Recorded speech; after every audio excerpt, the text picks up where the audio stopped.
Every 4 years, a California notary public has to renew their license by taking at least a 3-hour refresher course and the notary exam. I have been a notary for almost 40 years, and every time I renew, I study and review my responsibilities. There are basic things that notaries need to know and adhere to when working with an escrow officer on a transaction. In my video, Escrow Tips number 6, The Importance of Mobile Notaries, I emphasize that notaries work hand in hand with escrow officers.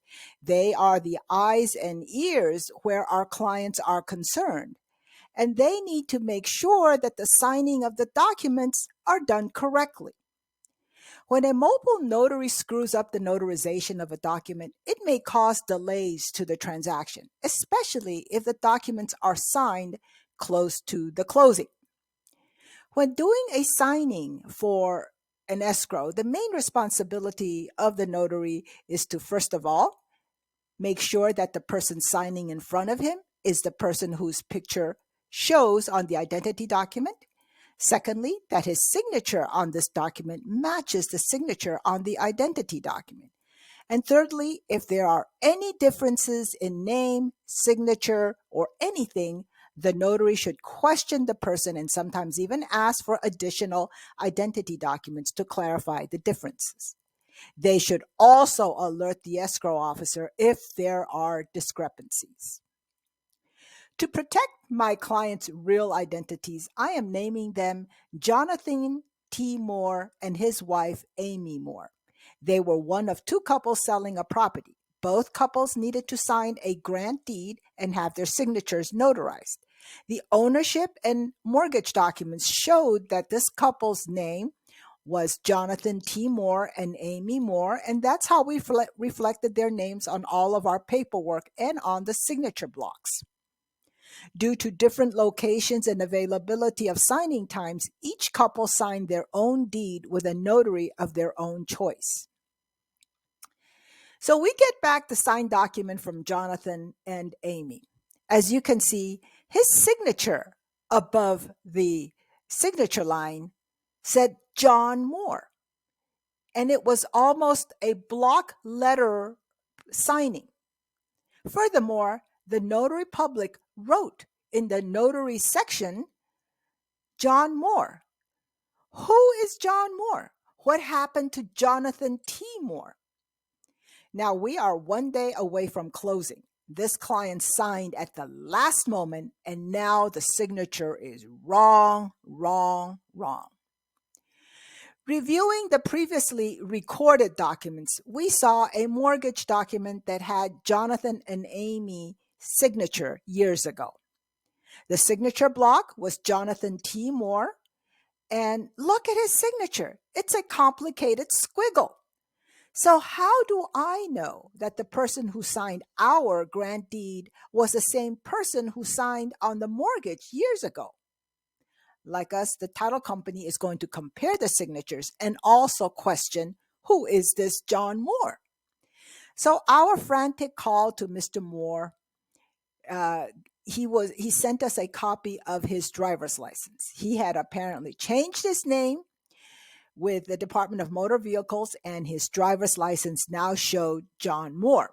However, his signature on the driver's license was that complicated squiggle that matched the old mortgage document.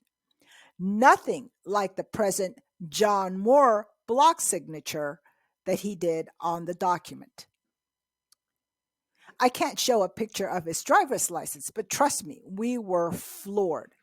Why did neither the client or the notary call us and advise us of his changed name? And how did the notary match the signature on the document to his driver's license? We asked Jonathan why he signed in block format and not his driver's license signature.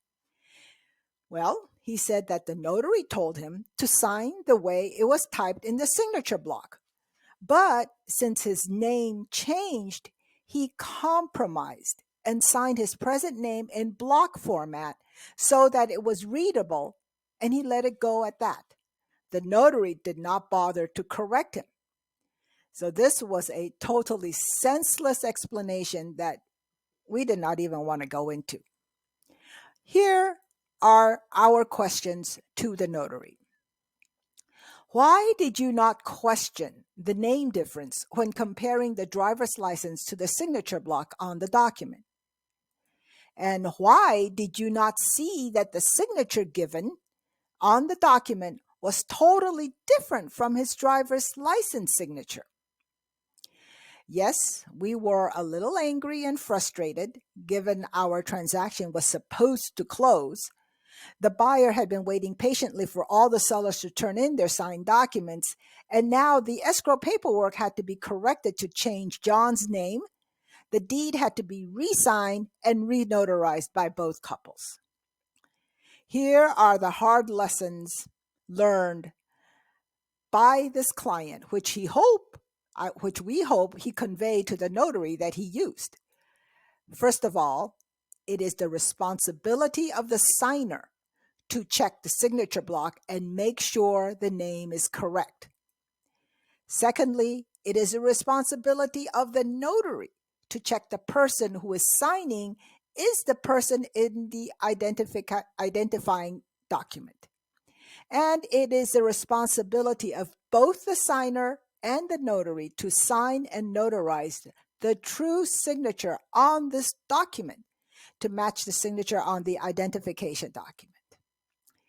And finally, when in doubt, ask. Real estate transactions rely on the notary doing a competent job in fulfilling their responsibilities. Don't be that third party that screws up that transaction.